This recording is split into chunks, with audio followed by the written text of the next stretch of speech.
Hey, welcome to the Whistle Out Australia channel, where I, your local telco nerd, teach you how to get the most out of your phone and internet plans, while paying the least. Today, we're going through everything you need to know in order to pick the perfect mobile phone plan. Here's what we're going to cover today. And here are the timestamps so that you can skip ahead. First up, do you need a new phone or do you want a new phone? Either way, is a new phone on the cards?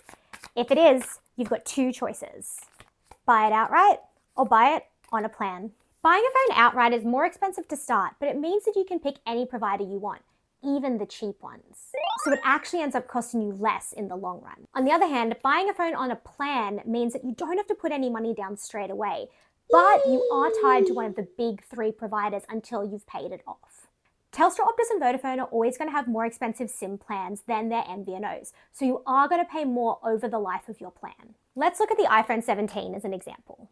If you go on a 24-month phone plan with Optus, then you're going to pay $58.25 per month for the phone, and then $60 on top of that for your SIM plan. And you'll end up with around 60 gigabyte of data. Over the course of the plan, you will end up paying $1,398.72 for your phone, and $1,440 on the cost of your SIM plan. That ends up being $2,838.72 over the course of 2 years, and probably way more data than you could possibly use. Compare that to buying the iPhone 17 outright, which will cost you $1,399. Then let's say you go with Dodo's medium mobile plan, which will cost you $30 per month and get you 40 gigabyte of data. That's going to set you back $720 over the course of 24 months. So all up, you'll end up paying $2,119 for pretty much the exact same thing that you would get with Optus. Or there is a secret third option. Did you know that you could buy your iPhone or some Samsung phones on interest-free repayment plans directly from the brand? Then you don't have to pay anything up front and you're free to pick any provider you want for your SIM plan. Kind of a win-win. This brings us to what network should you use? Every telco in Australia uses one of four networks: Telstra, Telstra Wholesale, Vodafone, or Optus. Up until the start of July, these used to be really easy to rank from the best to the worst. But with the new coverage map standards that have come in, it's a little bit more complicated. The short answer is that if you live, work, and play in metro areas, then any of these networks is going to be just fine for you.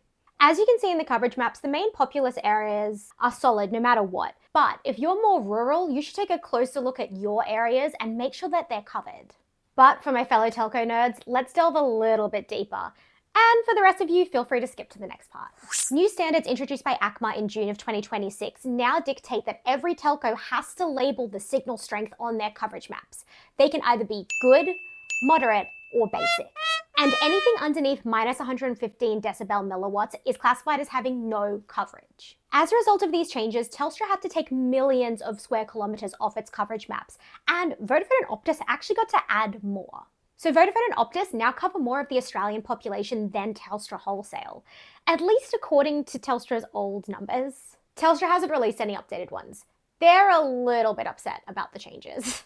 So we can't actually be 100% sure how the coverage stacks up between these networks anymore, but we do know that all of these maps are now consistent. So you can take a look and compare them all and know that the same metrics are being used to track the coverage.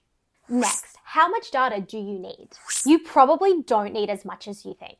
The main thing to remember is that data is only valuable if you use it. Think of it like a bag of spinach. If you buy one for $5 and you use it, then you got $5 of value. But if spinach is on sale and you can get 5 bags for $5 and you still only use one bag, then you just paid $5 for $1 worth of value.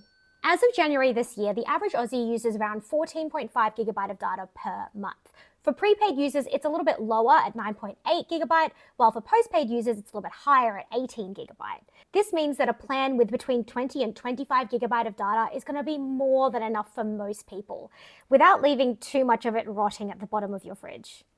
Ew. But to make sure that you know how much data you're actually using, you can find that info on your current telco's dashboard.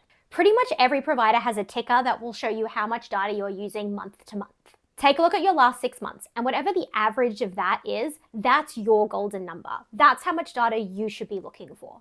What about speed caps? Speed caps are a relatively new addition to the Australian mobile market, But these days, pretty much every telco has some kind of speed tier involved in their plans. These usually sit at 100 megabit per second, 150 megabit per second, or unlimited. Now, these are the maximum possible speeds, not the average. It's a ceiling, not a floor, or the table or chairs, or anything that's in the middle of the room. My point is that upper echelon probably isn't something that you're going to reach all that often, or something that you really need to worry about. Unless you're making big downloads on your mobile data, which you really shouldn't do anyway when you can connect to your home Wi-Fi, there isn't really much that you can do on your phone that requires super fast speeds. These caps are just another way to make phone plans more confusing, and for telcos to try and entice you to get a more expensive plan. I promise you that if you pick your plan based on data allowance and network, then you're going to find a plan that actually works for you. Finally, you need to consider price. I know that thinking about budget last feels really weird, but picking the wrong data allowance or the wrong network can actually cost you more in the long run. Especially if you go with a big name or a big number just because it looks like a good deal. Once you know what you actually use and what you actually need, then you can use a comparison site to look for options within your budget. I've added a link to our SIM comparison tool in the caption. So once you've done all of this math, you can just click right there and find your plan. And while you're here, make sure that you like and subscribe for more tech and telco. Bye!